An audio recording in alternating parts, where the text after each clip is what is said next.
Assalamualaikum warahmatullahi wabarakatuh. Perkenalkanlah, kami dari kelompok 6 dari kelas 12 BTP 2 ingin mempresentasikan hasil diskusi kelompok kami tentang faktor-faktor kemajuan dan kemunduran peradaban Islam di dunia. Pertama-tama, perkenalkanlah kelompok kami. Inilah anggota kelompok kami. Faktor-faktor yang menyebabkan kemajuan peradaban Islam di dunia. 1. Kemajuan peradaban Islam di dunia sebelum dunia barat mengalami kemajuan.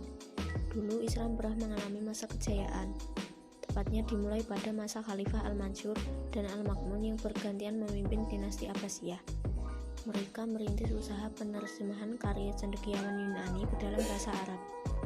Upaya ini diteruskan oleh khalifah-khalifah yang meneruskan kepemimpinan dinasti Abbasiyah.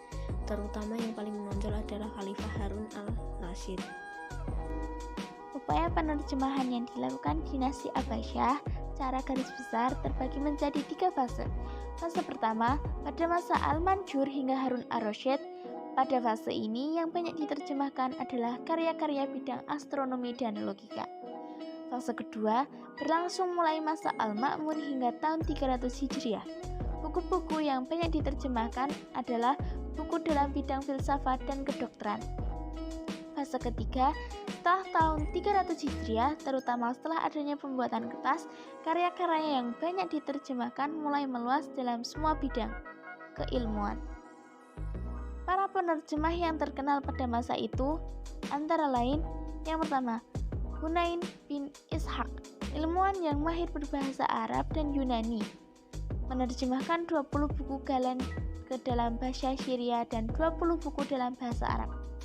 Yang kedua, Ishaq bin Hunain bin Ishaq. Yang ketiga, Tasbit bin Khuro. Yang keempat, Fusta bin Luha. Yang kelima, Abu Bishar Mata bin Yunus. 2. Faktor-faktor yang mendorong kebangkitan filsafat dan sains dalam peradaban Islam adalah 1. Terjadinya asimilasi antara bangsa Arab dengan bangsa-bangsa lain yang lebih dahulu mengalami perkembangan dalam ilmu pengetahuan. 2. Pluralistik dalam pemerintah dan politik. 3. Stabilitas pertumbuhan ekonomi dan politik. 4. Gerakan penerjemahan. 5. Berdirinya perpustakaan dan menjadi pusat penerjemah dan kajian ilmu pengetahuan. Selanjutnya, faktor-faktor yang menyebabkan kemajuan Islam di dunia.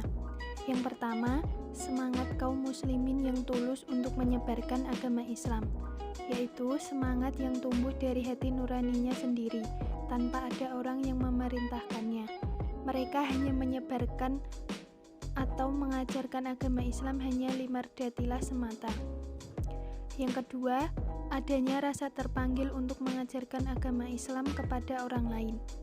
Mereka mengajarkan agama Islam kepada orang lain tanpa pamrih agar mendapat imbalan atau sanjungan.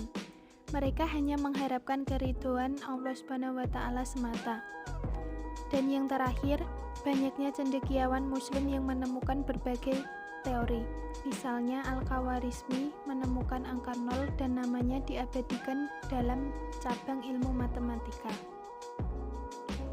Ilmu Sina yang membuat termometer udara untuk mengukur suhu udara. Beliau pakar medis Islam legendaris. Dengan karya ilmiahnya, konon yang menjadi referensi ilmu kedokteran para pelajar barat.